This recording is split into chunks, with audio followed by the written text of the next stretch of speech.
Welcome everybody to the top 10 best obsession anime. That's a really weird topic, and I'm sure you're like, what does that even mean? Well, first off, I'm glad it caught your attention. Second off, if you're new here, well, let me introduce myself. My name is Misty/Chronexia, and lately I've noticed some anime which whole gimmick turned from something casual into a very destructive obsession.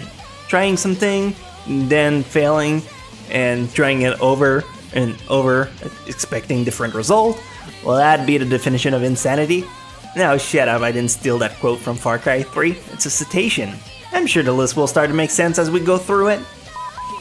熊が断絶の壁を越えた。クレアちゃん。大丈夫。スミカは。Number 10, Yuri Kuma Arashi. First off, don't let this anime fool you. It's not a kid show in the slightest. It's not even an anime I would recommend to teenagers. That's how raunchy and hardcore it gets. The story is about two lesbians who have a close relationship, see threatened by flesh-hungry bears. Goddamn, I hate talking about this anime because there's no right way to describe what it's all about in such few lines. The story is very mature with the homosexual girl-on-girl topic being tackled head-on. There's a lot of metaphor about flower eating and nectar. And you know what? Look, if you're interested, check it out. It's not a bad anime by any means, but it's definitely something crude. There's profanity and violence galore. Just keep it in mind as you go through the episodes. そう。だから今度こそ大切な人は。したらよ。急にこいつが怒り出してよ。怒ってねっつーの。なあ、小島。さあね。へえ。Number 9, Aku no Hana. Aku no Hana is not, I repeat, not a show everyone will enjoy. The art alone make a definite skill check as soon as you'll try to get into it. If the style bothers you, don't force yourself in it, but I will say it absolutely makes the anime feel a bit more eerie by how it all comes out together.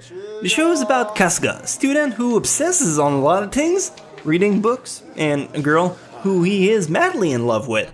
He usually admires her from afar, but one day he steals her gym uniform, and that brings in rumor about a pervert going around.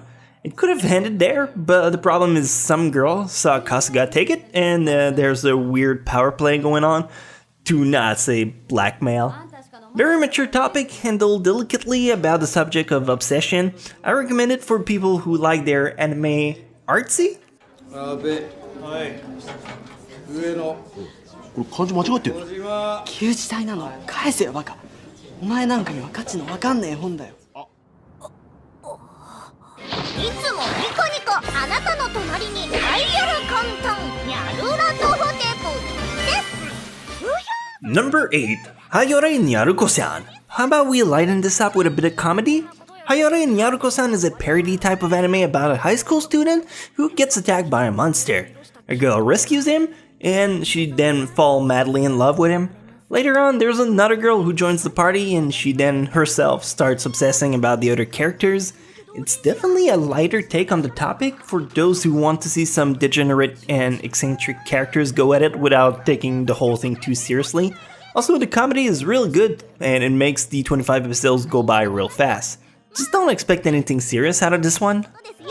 でもどうしてもお礼がしたいということであれば、やっぱりそう。あなたが大好きです。調子に。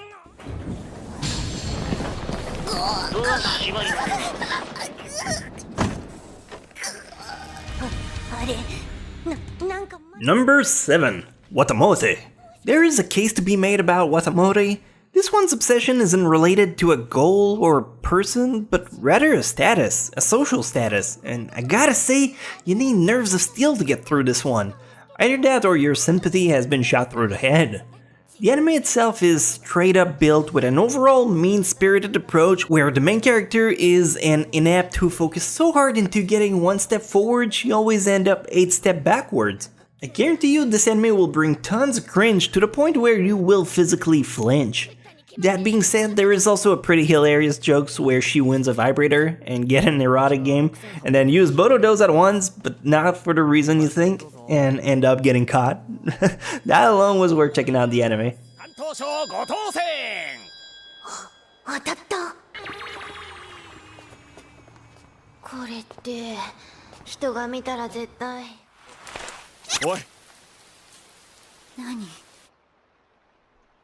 ちょっと待て、お前何やってんだ。だって着てたらできないでしょ。何が。 Number 6. Denpa teki na kanojo. Denpa teki is an anime I've seen a while back, and that got me kinda obsessed about it. But don't worry, that's not the only obsession attraction to the story. It's your overall yandere stalker story that is delusional about a relationship with the main character. The anime is divided in 2 episodes, who are for the most part 2 separate events. In the first one, you have the main character who tagged along with his stalker to try and solve the case of a serial murderer at large. Episode 2 is more inclined towards solving a weird cult organization. My description doesn't quite give it justice, but it left a really heavy mark on my life, and I'm always happy when I get to mention it around.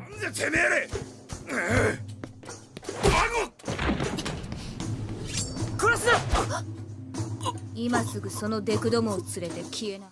だからって入学式の日から私服で行く人がどこにいますか。でも常識で考えてわからないのならお父様にお聞きしてごらんなさい。 Number 5. Onisamae. Are you into older anime? If that's the case, then you'll really want to check out Onisamae. The show came out during the early 90s, and to me, it had a vibe of Dead Poet Society. It's probably just me. Anyway, the story is about a girl who entered a prestigious all-girls academy. And at school, there's an elite sorority that everyone obsesses about, and Nanako, the main girl character, is chosen to be part of it. Of course, that brings her the immense jealousy of her peers, and she has to deal with bullying. This anime is probably the purest definition of drama you could find, and once again, there is a great deal of mention about lesbian love, this time with a more tactful approach considering it is a very taboo topic at that time. Check it out if you like obscure gems. となる資格を得られることになっております。音楽室よ。行ってらっしゃいよ。一応は知っておくべきだから、あなたも。さ。おっと。本日は私たち新入生のためにこのような盛大な式を挙げていただき誠にありがとうございます。 Number 4. Charlotte. Charlotte is an anime that came out in the mid-2015, and unless you've seen the anime, you probably won't have any clue why you think I consider it a prime candidate for an obsession anime, especially since to get that part in, I would need to reveal a major spoiler for it, so instead you'll just have to take my word, and I'll let you know about the general purpose of the show. If it appeals to you after that, you can take it up on yourself to check it. Charlotte's story is about you, a student and overly smart guy who has a special ability that let him slip into people's body. After being coerced into joining an X-Men-like academy, an event happens that unravels Yu's obsession into handling it properly. Check it out is all I can say, it's quite interesting. すでに神経を持つ方には承諾をもらっています。そう、彼女の能力は一人の対象者から視認されない。それ以外の人間には普通に視認。来ねえよ。あいつ携帯いじってばっかで何やってんの。ゲーム。いや日記つけてるんだってさ。Number 3. Mirai Nikki and Madoka Magica. I wanted to pair both Future Diary and Madoka Magica together because, despite being 2 very different shows, they share a lot of common details. First off, they're both really famous entries, and I didn't want to waste an extra spot while still wanting to abort both. The 2 anime have a girl obsessively focus on the main character and pretty much want him/her to acknowledge her. In both cases, there's time travel involved, to a certain extent. Future Diary's story is about Yuki and Yuno, who have to go through a survival deathmatch versus a bunch of other people a la Hunger Games. And Madoka Magica is a deceptively cute show. You go in expecting nothing rough until it flips your head upside down. Pun intended. Try them out, you'll see the obsessive part in both easily.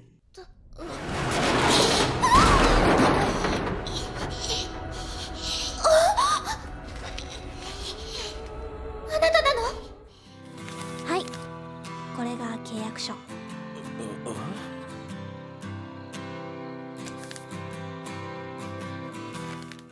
Number 2. Welcome to the NHK. Welcome to the NHK is a pretty good example of what happens when an obsession just gets out of control.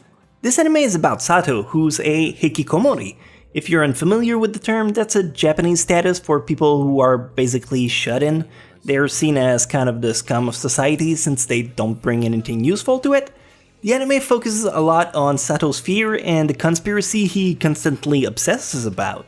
The anime is one I would classify more within the psychological realm. If you're not interested in that aspect, I recommend skipping this one because it's pretty heavy on the dialogue, and action-wise it has very little going on. That doesn't make it a bad show, but you need to know what you're getting yourself in if you don't want to be disappointed. ひどいよね。助けていきましょうか。できるの？相手は中等部です。中鉢博士は我々研究者の抜け駆けをし、この世紀の発明の発表会へとこぎつけた。たっぷりとその考えを聞かせ。 And finally, number 1, Steins Gate. Steins Gate is generally agreed to be one of the finest and most breathtaking anime ever made in the industry. But just like Charlotte, where time travel is involved, the main character starts going back in the past trying to rescue someone, and no matter which decision he takes, nothing eventually comes up right. Added to that, Okube's main character is already a persona that started off with a rather obsessive behavior. If you've never seen the anime, it takes a bunch of episodes to wind up and start making sense. It's definitely not for everyone, and it has a really artistic approach regarding a lot of aspects, but I'm guilty of not recommending as much as it deserves, mostly because it's already super famous, but hey, now's your time to finally catch up if you've been missing out. あれは別。あの子たちは僕の嫁だから。誰の嫁の話はどうでもいい。でもさ、興味深いテーマじゃん。もし仮。 There you go, I hope this video managed to find you a bunch of interesting anime to check out. I figure these are pretty much psychological anime to a certain extent, so they might not appeal to everyone equally, but they're still quite entertaining on their own as well, without all the fluffy pretentiousness around it. If you'd like to check out more anime, why not swing by the top 10 best school anime I did last week, or even the playlist. I'll leave both in the end card to spare you the search time. Can you also spare a like, good sir? That's my begging voice. No? Alright, fine. I'll still see you guys next week because you're subscribed, right? Right? Yeah, I know you are. I'll see you then. Love ya!